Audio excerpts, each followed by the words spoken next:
Alright, so nagbabalik tayo, and for today's video, let's talk about the difference between guitars and violins when it comes to price points, to quality, and bakit nga ba hindi mo pwedeng i-compare brand to brand yung mga violins and yung guitar possible. Okay?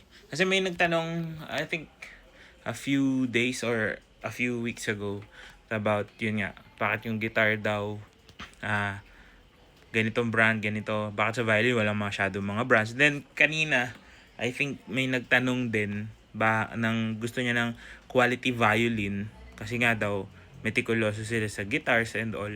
So gusto nila branded din yung instrument nila. Okay. So matagal ko nang nare-research din or just looking around, curious din ako, bakit nga ba ganun na walang walang brand ng violin or bowed stringed instruments talaga na solid na itong brand na to ganyan ganito high quality, no? Kasi sa guitars kahit nga 500,000, 'di ba, minsan galing pa rin ng factory. May mga guitars that are priced at around 500,000 pesos na hindi rin handcrafted, pero bakit nga ba ganun?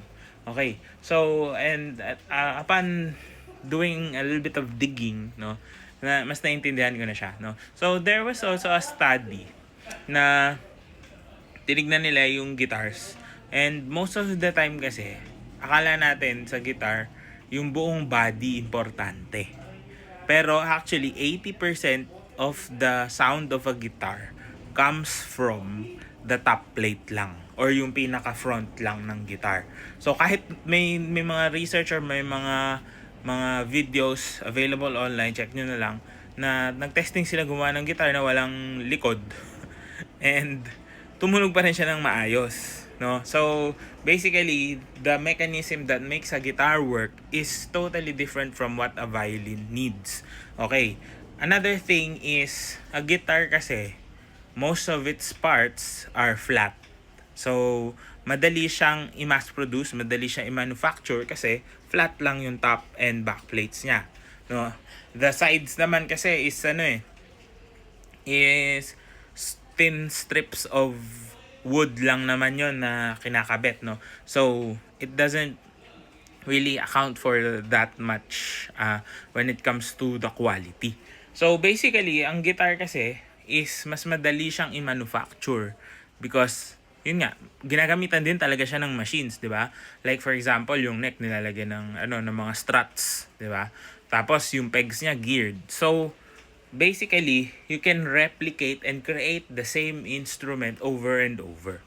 Madali siyang i-replicate because very precise yung kailangan niya and wala masyadong curves, 'di ba? Alam naman natin, ang pinakamahirap na shape na gawin is a circle, 'di ba? Mahirap mag-curve.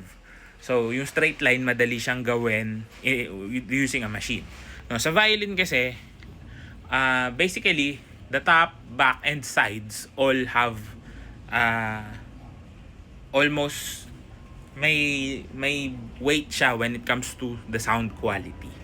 So, ganun na natin lagay. So, ibig sabihin, kapag pangit yung backplate mo, is papangit din talaga yung tunog ng instrument mo. Malaking effect siya. No, hindi lang nagre-rely tayo sa top plate, no. That's why may sound post tayo sa loob ng violin. So, ibig sabihin, each component or each part of the instrument kailangan magkakasama, kailangan maayos. So, and then another thing is the violin's body is not a flat surface, no. So, doon pa lang mahirap na siyang i-machine.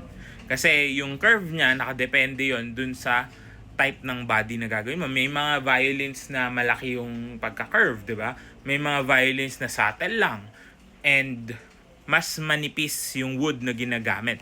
So, maselan talaga siya. That's why most instruments na high quality sa violin is still made by hand, no? And yun nga, meron namang mga factory made na instruments pa din that we can say na maganda pa rin yung craftsmanship, although the nuances na nakukuha ng isang handmade or handcrafted instrument. Hindi natin makukuha yan. That's why yung mga brands usually is just the name of the maker, no? Usually apelido nila yon, ganun, 'di ba? Tapos kung saan silang workshop makikita. So it's a very small operation kasi you can't mass produce high quality fine instruments, no, like the violin. So kahit yung cello, 'di ba? Kahit na sabihin natin makakapal yung wood na ginagamit, there are curves, there are notches, there are grooves na kailangan mo talagang i-perfect, no? Unlike sa guitar nga na mas madali siyang gawin. Now, are we saying na branded violins are bad? No.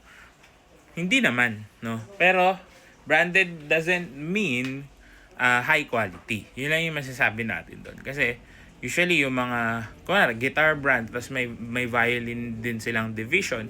Usually yung mga violins naman din nila yung mga higher quality handcrafted din. 'Di ba? Meron talaga mga luthiers na gumagawa. Yung mga lower quality is expensive because they use machines. Yun naman yun, no? So, that's why minsan makakita kayo ng beginner violin. I had a student before, ang beginner violin niya is 36,000 pesos. Okay? Branded.